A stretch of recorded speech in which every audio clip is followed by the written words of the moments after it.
जय भीम। मैं शालिनी और आप देख रहे हैं अंबेडकर नामा। जाति का विनाश के पिछले एपिसोड में हम चर्चा कर रहे थे कि राजनीतिक सुधार के लिए सामाजिक सुधार क्यों जरूरी है, जिसके तहत हमने जाना कि किस प्रकार समाज सुधार की बात करने वाली सोशल कॉन्फ्रेंस राजनीतिक सुधार की बात करने वाली नेशनल कांग्रेस से किस प्रकार हार जाती है, उस जबकि एक समय में दोनों स्ट्रॉन्ग विंग्स की तरह एक साथ काम कर रही थी। इसकी शायद सबसे बड़ी वजह यह थी कि जो सोशल रिफॉर्मर्स थे, समाज सुधारक थे, वो सुधारों को पारिवारिक स्तर तक ही रखना चाहते थे।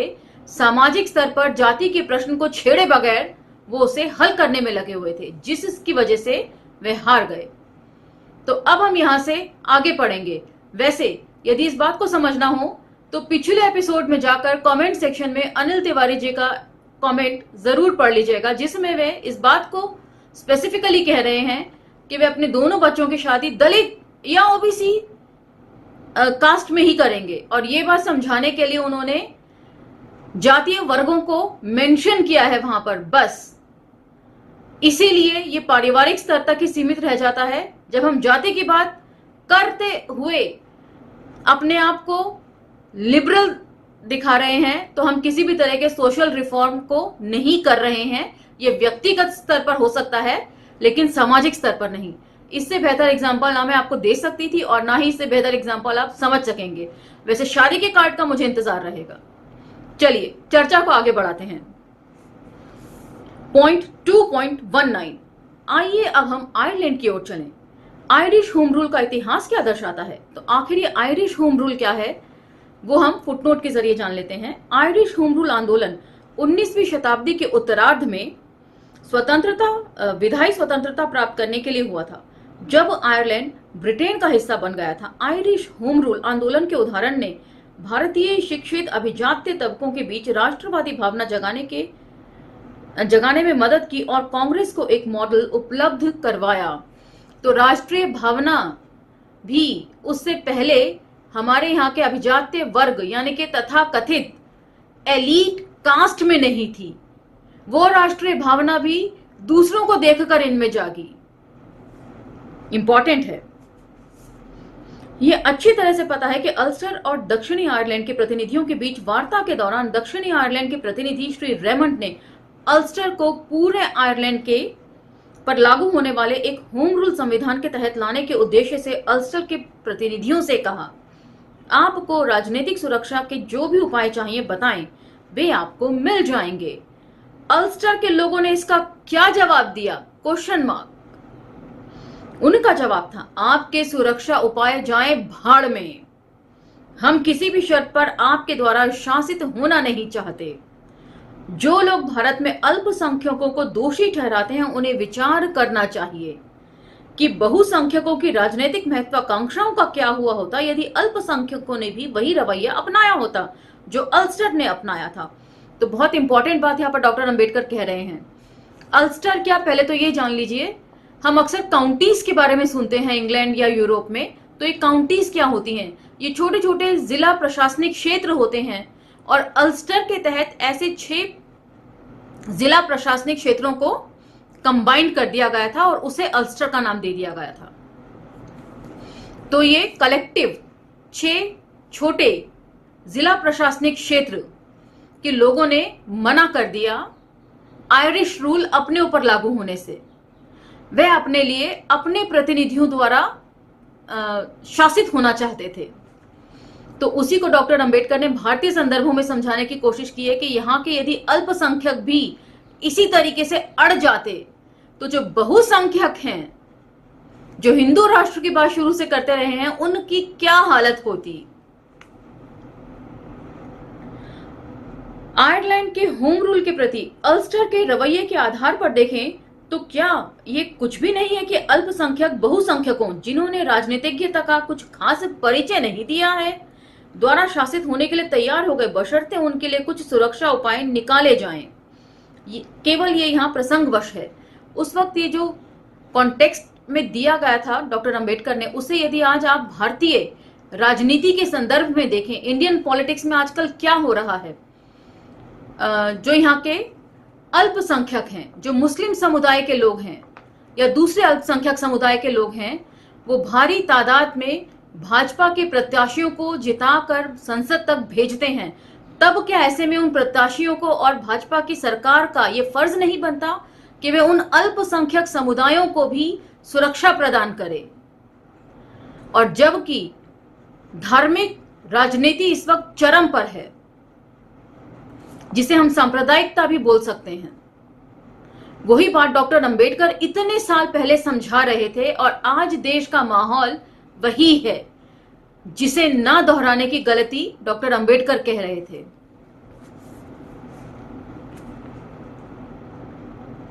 मुख्य सवाल यह है कि अल्स्टर ने रवैया क्यों अपनाया? मैं एकमात्र जवाब यही दे सकता हूं कि अल्स्टर और दक्षिणी आयरलैंड के बीच एक सामाजिक समस्या थी, कैथोलिक और प्रोटेस्टेंट के बीच की समस्या, जो मूलतः जाति की समस्या है।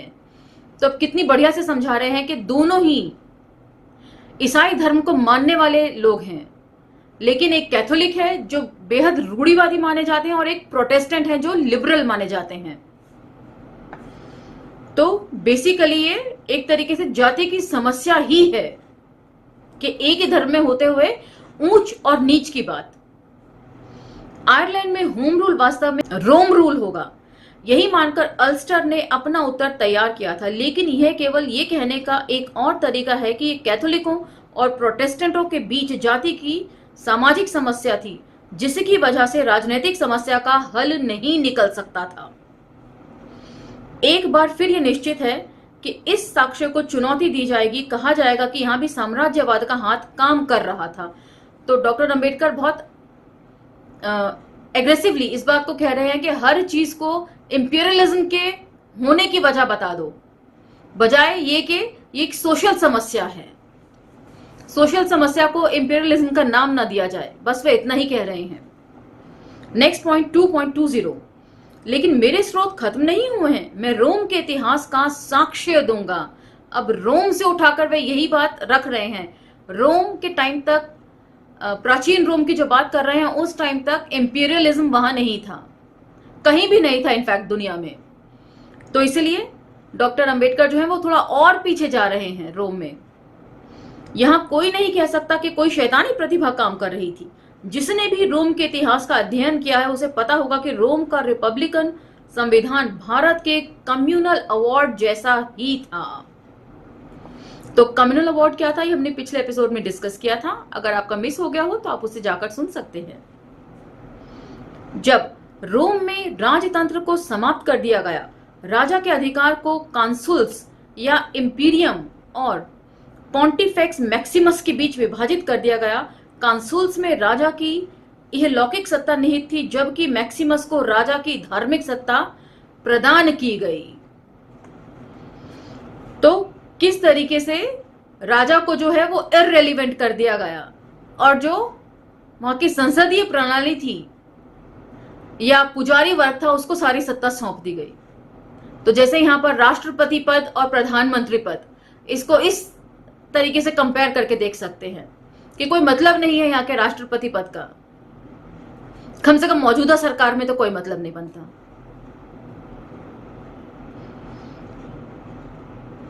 इस रिपब्लिकन संविधान में प्रावधान किया गया था कि 2 काउंसिलों में से एक पेट्रिशियन होगा और दूसरा प्लेबियन। तो अब यहाँ पर 2 टर्मिनोलॉजीज डॉक्टर अंबेडकर इस्तेमाल कर रहे हैं, एक तो पेट्रिशियन और दूसरी प्लेबियन। तो ये पेट्रिशियन और प्लेबियंस का क्या मतलब है ये हम समझ लेते हैं। पेट्रिशियंस जो एलीट क्लास को रेफर करते हैं और प्लेबियंस जो बेहद आम नागरिकों को रिप्रेजेंट करते हैं। ये इनका बेसिक डिफरेंस है और फुटनोट में पूरा ब्यौरा दिया है जो मैं पढ़ देती हूं। पेट्रिशियंस प्राचीन रोम का उच्च वर्ग था, यानी कि एलीट क्लास। पेट्रिशियंस सेनेटरों का वंशज होने का दावा करते हैं। प्लेबियंस सामान्य वर्गों की आम सभा थी जो लोग आजाद नागरिक थे। रोम के पैरागरिनी और दासों का एक अन्य निम्न वर्ग भी था। ज्यादातर इतिहासकार इस बात से सहमत हैं कि पेट्रिशियंस, प्लेबियंस और अन्य वर्गों के बीच का भेद शुद्ध रूप से जन्म पर आधारित था, कि जो जिस ग्रुप में जन्मेगा, क्लास में जन्मेगा, वो उसी क्लास का माना जाएगा।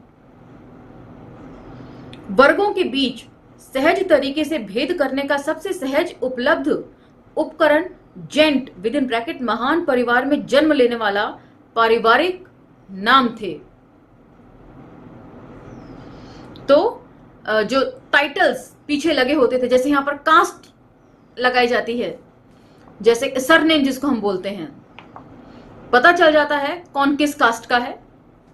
उसी तरीके से वहां पर जो सरनेम था उसको पढ़कर आप कोई भी अंदाजा लगा सकता था कि कौन किस वर्ग को रिप्रेजेंट कर रहा है। तो चलिए अब आगे बढ़ते हैं। इसी संविधान में यह व्यवस्था भी की गई थी कि पोंटिफेक्स मैक्सिमस के तहत काम करने वाले पदाधिकारियों में आधे प्लेबियंस होंगे और आधे पेट्रिशियंस होंगे। तो एक समझौता किया गया कि दोनों के बीच में आधी आधी सीट्स जो है संसद की वो बांट दी जाएं। ऐसा क्यों हुआ कि रोम के रिपब्लिकन संविधान में ये प्रावधान किए गए, जो जैसा कि मैंने कहा कम्युनल अवार्ड के प्रावधानों से इतने ज्यादा मिलते जुलते हैं। इसका एकमात्र जवाब यही हो सकता है कि रिपब्लिकन रोम के संविधान को बनाते समय पैट्रिशियंस और प्लेबियंस के बीच मौजूद सामाजिक विभाजन का ध्यान रखना पड़ा था, जो दो अलग अलग जातियां थीं। तो बहुत अच्छी तरीके से डॉक्टर अंबेडकर इसको बता रहे हैं कि हमको लगता है कि जातियां सिर्फ हमारे यहीं पर ही होती हैं।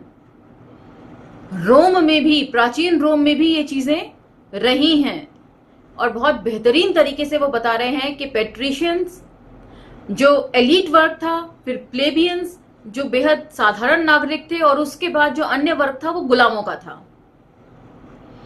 तो ये तीन वर्ग थे और इन जातियों में जो जो पैदा होते थे उन्हें उसी ग्रुप का माना जाता था।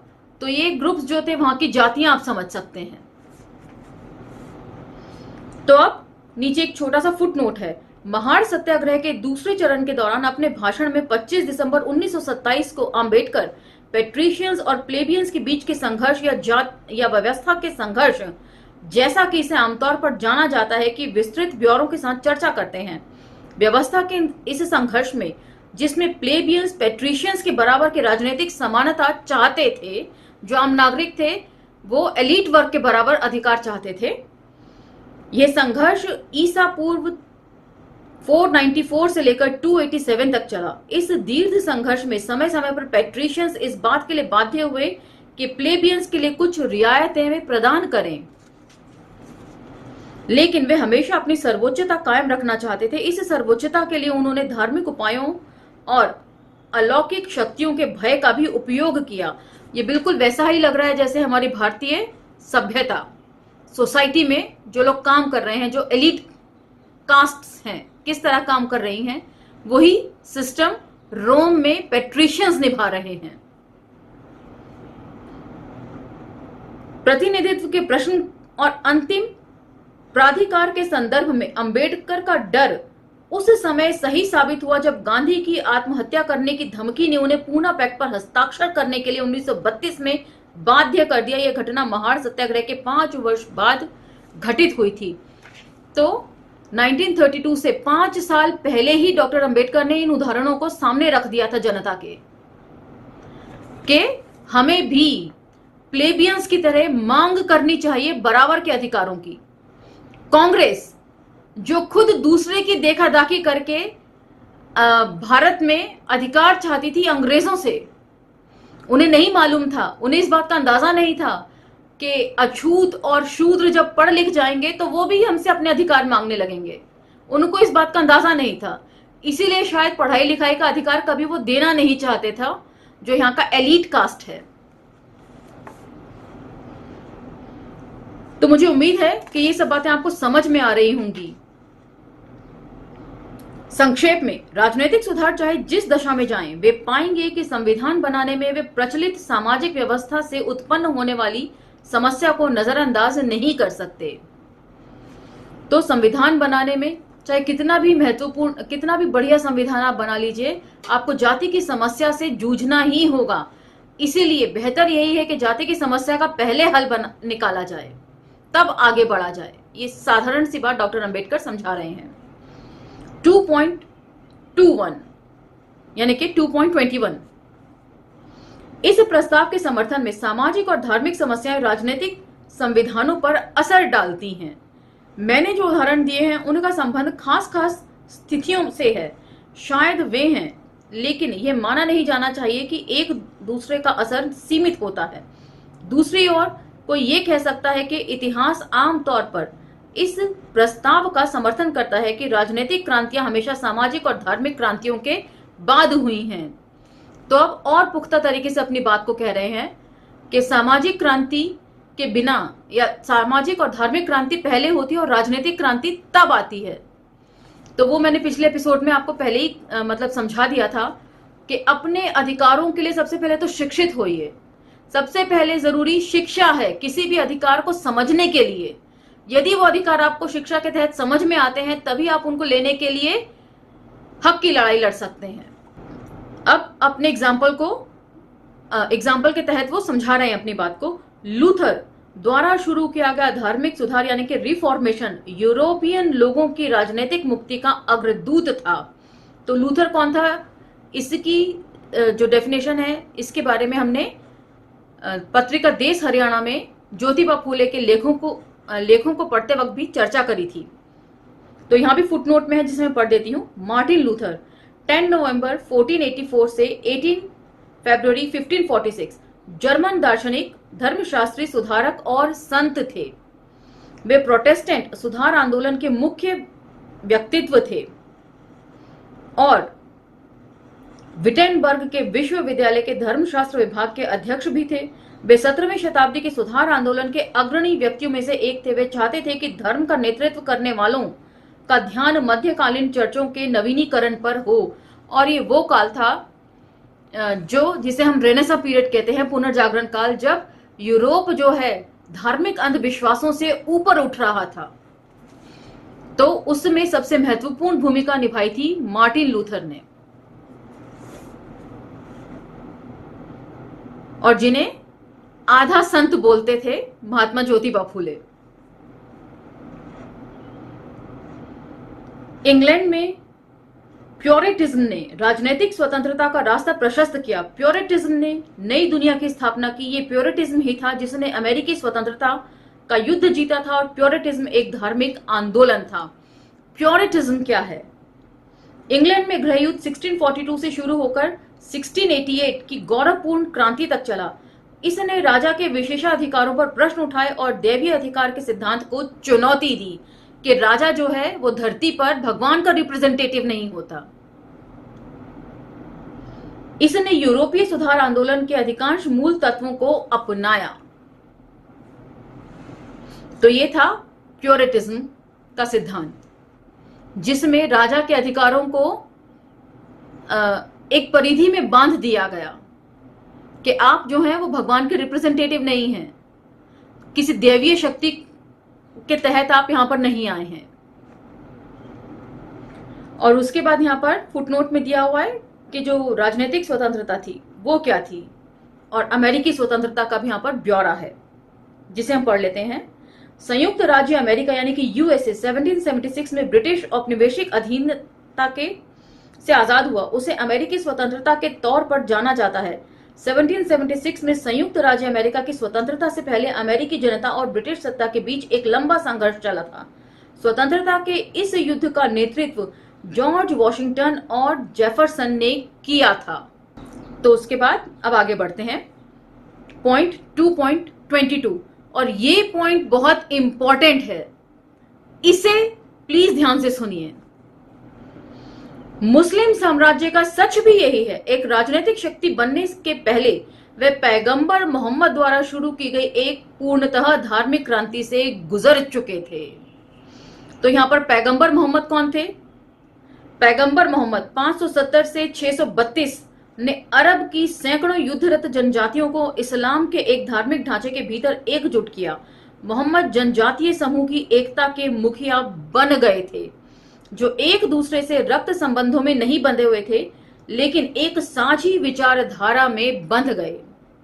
ये विचारधारा इस्लाम की विचारधारा थी। वे एक दूसरे पर आक्रमण नहीं कर सकते थे और एक दूसरे की रक्षा करने के लिए वचनबद्ध थे। तो इस हिसाब से तो मोहम्मद पैगंबर जो हैं वो बहुत बड़े सोशल रिफॉर्मर के तौर पर हमें दिखाई दे रहे हैं यहाँ पर कि आसान नहीं होता कबीलाई जनजातियों को एक साथ एकजुट करना। हमारे देश में हजारों सालों के संघर्ष के बावजूद भी जो यहाँ के आदिवासी जनजातियां हैं और जो यहाँ की अछूत जातियां हैं वो एक नहीं हो पाई हैं, कई तरह के सोशल रिफॉर्मर्स के कोशिशों के बावजूद भी। तो यहां पर पैगंबर मोहम्मद का किया गया संघर्ष काबिले तारीफ है। भारत का इतिहास भी इसी निष्कर्ष का समर्थन करता है। चंद्रगुप्त की अगुवाई वाली राजनीतिक क्रांति के पहले बुद्ध की धार्मिक और सामाजिक क्रांति हो चुकी थी।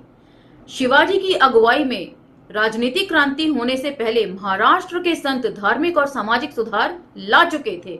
गुरु नानक की अगुवाई में धार्मिक और सामाजिक क्रांति के बाद ही सिखों की राजनीतिक क्रांति हुई थी। और अधिक उदाहरण देना अनावश्यक है। ये उदाहरण ये दिखाने के लिए पर्याप्त होंगे कि लोगों के राजनीतिक विस्तार के लिए मन और आत्मा की मुक्ति प्रारंभिक आवश्यकता है। तो बहुत अच्छी तरीके से हर धर्म से एग्जाम्पल लेते हुए डॉक्टर अंबेडकर ने सामने रखा है। कोई उन्हें यह नहीं कह सकता कि वो सिर्फ हिंदू धर्म के बारे में बात कर रहे हैं। उन्होंने ईसाई धर्म से उदाहरण दिया, रोम के साथ जोड़कर, कि रोम में भी सबसे पहले सामाजिक क्रांति आई, उसके बाद लोगों ने अपने अधिकारों को जाना और फिर उनकी मांग करी और ये संघर्ष खासा लंबा चला। उसके बाद उन्होंने अमेरिका की बात करी, इंग्लैंड की बात करी और भारत में प्रचलित जो धर्म है हिंदू धर्म के अलावा बुद्धिज्म की वो बात कर रहे हैं, वो सिख धर्म की बात कर रहे हैं, वो शिवाजी ने जो सोशल रिफॉर्म्स किए उनकी बात कर रहे हैं। और इन सभी का जो निचोड़ है, जो क्रक्स है, वो यही है कि सोशल रिफॉर्म के बगैर जो पॉलिटिकल रिफॉर्म है वो हो ही नहीं सकता। इसीलिए सामाजिक क्रांति पहले होनी चाहिए और जाति जो है वो पहले टूटनी चाहिए। उम्मीद है ये एपिसोड आपको समझ में आया होगा। मैं जानती हूँ इसमें बहुत सारी नई नई बातें हैं, नई नई टर्मिनोलॉजीज हैं, तो उससे कंफ्यूज होने की जरूरत नहीं है। वो डॉक्टर अंबेडकर ने सिर्फ एग्जाम्पल के तौर पर उन्हें कोट किया है। उन सब का रखने का या एग्जाम्पल्स को देने का उनका एक ही मकसद था, ये समझाना कि ये सभी बदलाव दुनिया भर में और हर धर्म में तभी आ सके जब सामाजिक तौर पर बदलाव संभव हुआ। सिर्फ इतनी सी बात वो समझा रहे हैं अलग अलग धर्मों और अलग अलग देशों के जरिए। तो आपको ये एपिसोड कैसा लगा? उम्मीद करती हूं आपको पूरी तरीके से समझ आया होगा। अंबेडकर नामा के अगले एपिसोड में आपसे फिर भेंट होगी। तब तक आज्ञा दीजिए और अंबेडकर नामा को लाइक, शेयर, सब्सक्राइब करना ना भूलें और वीडियो यदि पसंद आता है तो दूसरों को इसे सुनाना भी ना भूलें और घर की महिलाओं को जरूर सुनाएं। अगले एपिसोड में फिर भेंट होती है। धन्यवाद।